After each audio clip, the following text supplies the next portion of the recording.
જય દ્વારકાધીશ વિદ્યાર્થી મિત્રો, આ વિડીયોની અંદર ધોરણ 11 વાર્ષિક પરીક્ષા લક્ષી એસાઇનમેન્ટના આંકડાશાસ્ત્રના પ્રકરણ નંબર 9 વિભાગ બી ના દાખલાઓ પર ચર્ચા કરશું.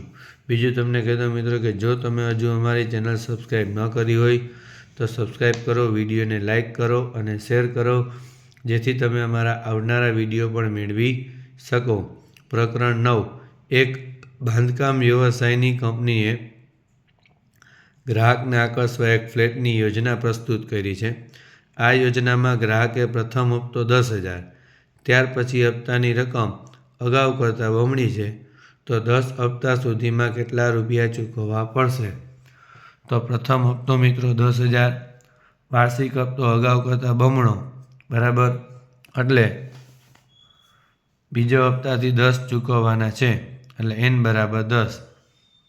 હવે SNનું સૂત્ર a(r)(n-1) એના છેદમાં r ઓછા 1, 10,000 (2)(10) ઓછા 1 એના છેદમાં 2 ઓછા 1, 2(10) એટલે 1024 ઓછા 1 એટલે 1023, 1023 ગુણ્યા 10,000 એટલે 1,02,30,000 એટલા રૂપિયા એણે ચૂકવવા પડશે.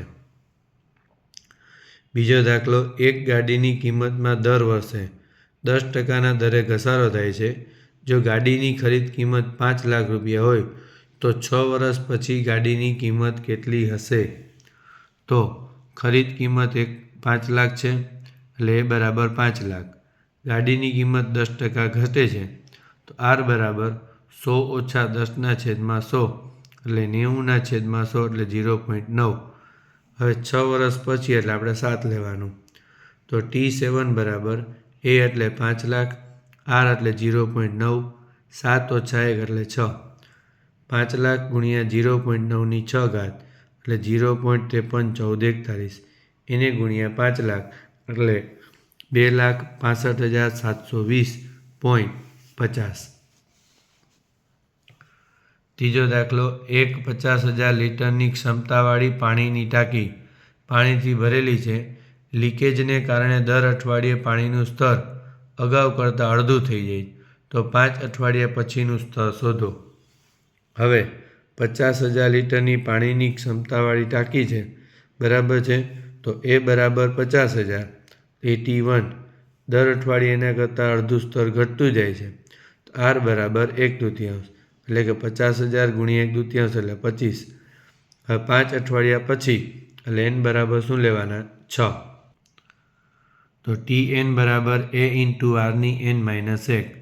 50,000 1/2 6માંથી 1 એટલે 5, તો 50,000 ગુણ્યા 1/2/5 એટલે 32, 50,000 ભાગ્યા 32 એટલે 1562.5 લીટર. ચોથો દાખલો, એક બેન્કર પહેલી મિનિટમાં 128 નોટની ગણતરી કરે છે. ત્યારબાદ દર મિનિટે અગાઉની મિનિટ કરતાં અડધી નોટો ગણે, તો એણે 5 મિનિટમાં કેટલી નોટો ગણી હશે? તો પહેલી મિનિટમાં 128 એટલે એ બરાબર 128, પછી અડધી થતી જાય એટલે r બરાબર 1/2 અને 5 મિનિટ એટલે n બરાબર શું આવશે? 5. પણ અહીં શોધવાનો છે સરવાળો, એટલે આવશે SN. SNનું સૂત્ર છે a(1 - r)(n) એના છેદમાં 1 ઓછા r, 128(1) ઓછા 1/2 એના છેદમાં 1 ઓછા 1/2, 128(1) માઇનસ 1/32, અહીં 1/2, 32માંથી 1 જાય એટલે 31/2, તો 128 ગુણ્યા 2 ગુણ્યા 31 એના છેદમાં 32, તો 4 ગુણ્યા 2 ગુણ્યા 31, બરાબર, એટલે આવશે 248. અહીં છેદ ઉડાડ્યા, 32 ચોકું 128. પાંચમો દાખલો, એક વ્યક્તિને કુલ 2,42,000નું દાન 5મા મહિનામાં મળ્યું. દર મહિને દાનમાં આપેલ રકમ અગાઉ કરતાં ત્રીજા ભાગની છે, તો દાનમાં આપેલી રકમ શોધો.